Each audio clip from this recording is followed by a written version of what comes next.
Boa tarde a todos. Eu vou iniciar novamente o Evangelho, vou falar no capítulo 1, e eu escolhi entre os itens 5, 6 e 7, eu fiquei no meio termo. Vamos falar sobre o Espiritismo.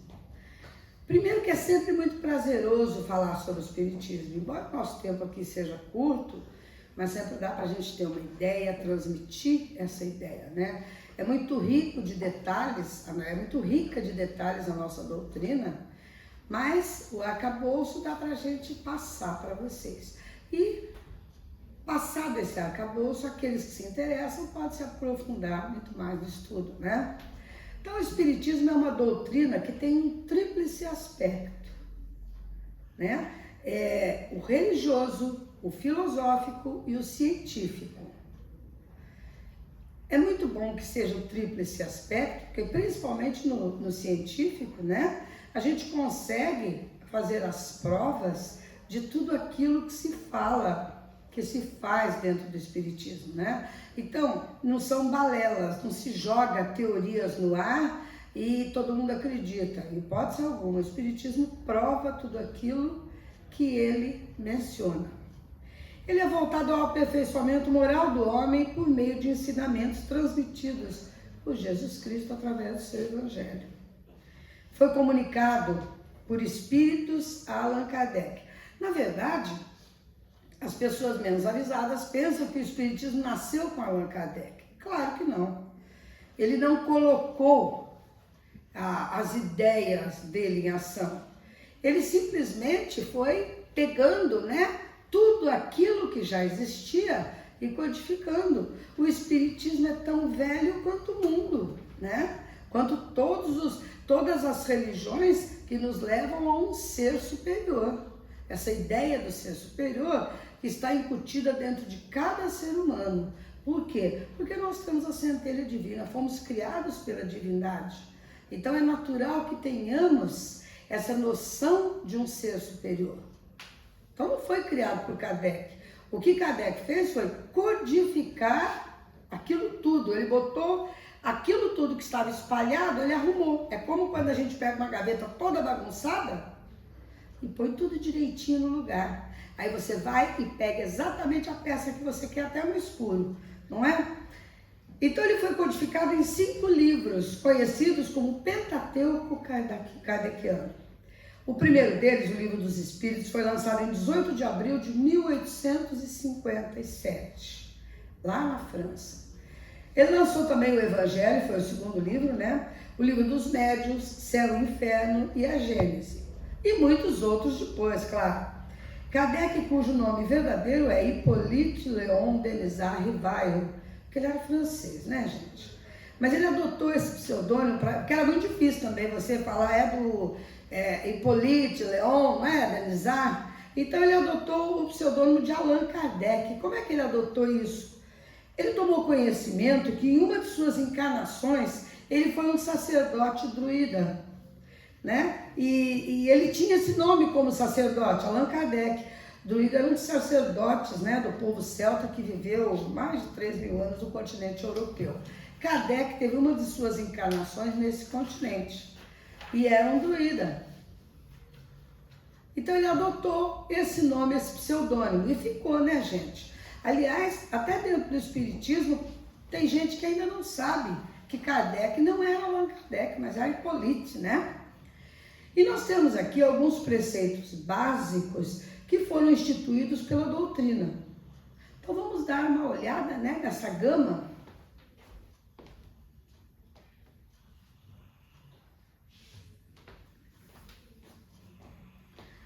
Os preceitos básicos do Espiritismo naturalmente começam com Deus. É o único e perfeito. Só isso. Nós não temos o que falar de Deus. A gente idealiza Jesus. Jesus encarnou na Terra, com um corpo semelhante ao nosso, como o nosso, né? Então, nós temos uma ideia perfeita do Cristo. Um espírito superior que veio para alavancar o nosso conhecimento, a nossa evolução.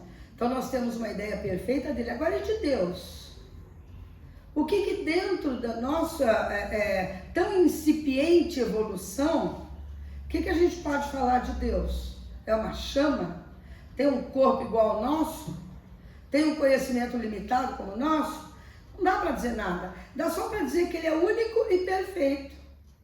Está em todo lugar, criou tudo. Tudo que nós temos ele criou, não é verdade? Existe a criação humana. Porque ele deu-nos um cérebro, né? Que é um cérebro, nós somos seres pensantes. Então, tudo o que nós também criamos vem dele, não é verdade? O espírito é imortal e indestrutível. Tem gente que pensa que quando a gente morre, o espírito morre junto, né? Enterra todo mundo no caixão. Estranho, não é? O espírito existia antes da nossa vida presente, claro, e vai sobreviver à morte do nosso corpo físico. Na verdade, o que acontece? A gente pega um corpo, entra dentro dele, é mais ou menos assim, né, gente? Não vamos explicar aqui como que se procede antes do nascimento. Mas seria, grosso modo, a gente entra dentro do corpo, transita aqui nesse planeta, é uma vestimenta que nós necessitamos, porque ele tem o pulmão, a gente precisa do pulmão para respirar no planeta, precisa de pernas para andar, porque não dá para flutuar, né? Então esse corpo foi feito para nós. Só que passado o tempo que me foi destinado, o corpo vai deteriorando, os órgãos vão se acabando. Então o que acontece? Tira a vestimenta e joga fora. A gente não joga em terra, né? Por questões de higiene. Mas o espírito é imortal e indestrutível. Continua a sua jornada em novos corpos. Progresso espiritual. Todos os espíritos são criados simples e ignorantes e estão destinados à perfeição. Isso ninguém tem dúvida. Fomos criados simples e ignorantes. Demoramos para conseguir até o nosso livre-arbítrio. Sabemos o que era certo e o que era errado. Chegamos ao estágio que estamos, mas vamos chegar à perfeição porque estamos destinados a isso, né? Vamos chegar a um Jesus Cristo? Claro que sim, lógico que sim, porque fomos destinados à perfeição como ele, só que ele chegou muito antes da gente, né? O espírito jamais regride, sempre evolui, porque faz parte da história natural da humanidade. A gente não vai para trás. O conhecimento que você adquire, você não joga fora. Não tem como. É o mesmo que você ser alfabetizado, estudou 3 anos só, alfabetizou, sabe escrever, mal e porcamente, mas sabe. Daqui a 20 anos, se eu pedir, você vai escrever o seu nome, mesmo que nunca mais tenha escrito. O conhecimento não se perde, por isso o espírito nunca retroage. Todos os espíritos atingirão a perfeição por seu próprio mérito, no exercício do aprimoramento moral e da implantação de sua capacidade intelectual. Porque no momento em que nós tomamos consciência de que somos seres eternos, que tomamos consciência de que podemos distinguir o bem do mal e somos então, adquirimos o nosso livre-arbítrio, aí a capacidade intelectual nós é que vamos conseguir e a capacidade moral idem. Tudo vai depender da nossa caminhada. Nós é que vamos fazer as nossas escolhas. Escolher errado, vai dever mais. Vou demorar mais tempo para chegar no caminho, mas vou chegar. Reencarnação. O espírito imortal retorna ao mundo físico quantas vezes quantas forem necessárias para que, experimentando diversas situações, possa ganhar sabedoria. Então, fiquem certos de que o espírito reencarna como homem, como mulher, rico, pobre, negro, asiático, gordo, magro.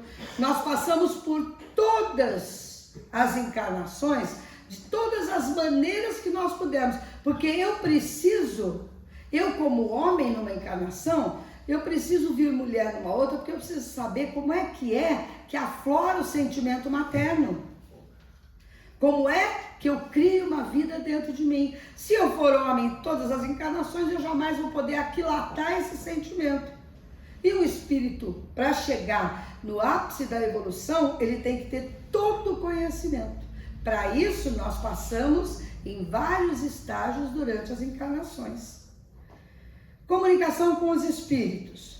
O espiritismo compreende como natural o intercâmbio entre os mundos físico e espiritual. Essa comunicação se faz através, via de regra, da mediunidade.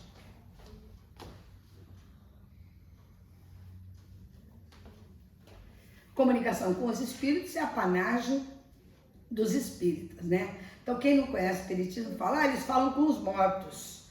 Teve uma época que eu morei numa casa e o meu cachorro, que eu herdei da minha mãe quando ela se foi desse mundo, ele chamava Pedrinho. Não foi eu que pus, não, foi minha mãe que botou o nome de Pedrinho. A minha casa tinha um murão alto e eu, Pedrinho vem pra dentro, Pedrinho vai pra fora. Eu morava numa cidade pequena. A vizinha espalhou pro mundo, gente, que tinha uma pessoa morta dentro da minha casa que chamava Pedro e que convivia comigo como gente viva. Então, quem não conhece, fala que os espíritas falam com os mortos, o que não é mentira, né? Jesus Cristo. Jesus constitui o tipo da perfeição moral a que a humanidade pode aspirar na Terra. Não existiu nenhum espírito superior a Cristo neste mundo que veio para cá. Ele é a perfeição moral a qual nós aspiramos. Se um dia eu conseguir ter pelo menos um ou dois das qualidades do Cristo, é porque eu já estou num mundo muito superior a esse, né? Deus enviou Cristo como o mais perfeito modelo e a doutrina que ensinou, que ele ensinou, é a expressão mais pura da lei de Deus. Reforma íntima. Esse é outro item. É o item mais difícil. A gente fala assim, só fazer a reforma íntima. Como que é isso? Tira tudo que é ruim de dentro de você e bota tudo que é bom. Quero ver fazer. Por compreender sua imperfeição, os espíritas tomam para si a responsabilidade de aprimorar-se moralmente. Chamam esse processo de reforma íntima. A gente tem dificuldade de fazer essa reforma porque nós gostamos muito de nós. Nós gostamos da gente como nós somos, com os nossos defeitos. É difícil eu me apartar de um amigo. E os meus defeitos são os meus amigos. Eu convivo com eles há tantas encarnações que é difícil tirar, eu me sinto aleijada. Então, se alguém fala para mim, nossa, Léa, você fala muito, falo, adoro falar. Deus me deu língua e voz, não é? Não é para ficar muda. E assim com todos os outros defeitos. Então, é muito difícil você alijar de você aquilo que faz parte da sua personalidade.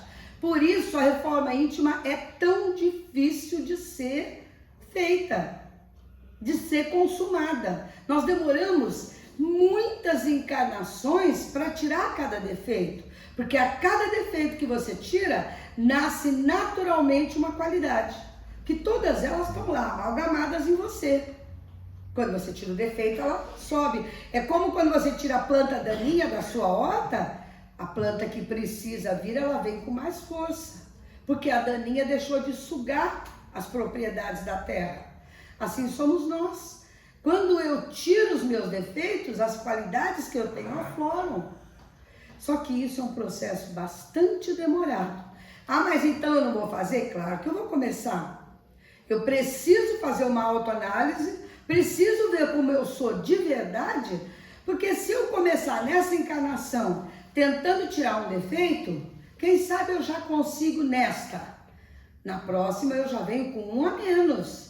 É assim que a gente processa a nossa evolução. Causa e efeito. Pelo livre-arbítrio, o espírito age como deseja, mas por justiça das leis divinas, experimenta inexoravelmente a aventura ou o sofrimento como resultado de suas ações. Claro, né, gente? Eu tenho meu livre-arbítrio. Posso escolher a maneira como agir. Então, se ao invés de eu ser uma pacata dona de casa, eu resolvi ser uma chefe de quadrilha de criminosos, é claro que eu vou responder por isso. Porque eu fujo das leis naturais, eu fujo das leis divinas. Então eu vou pagar um preço por afrontar a vontade divina, né? Ao contrário disso, se eu venho para a Terra e cumpro direitinho aquilo que eu me comprometi no meu mapa de reencarnação, meu mapa reencarnatório, eu vou ter as benesses que eu tenho direito pelo meu esforço, né? Por isso é que a gente tenta ali a reforma íntima. E por fim, a máxima espírita: fora da caridade não há salvação. Espíritas buscam a prática do bem e pregam a prática da caridade como essencial à conquista da evolução espiritual.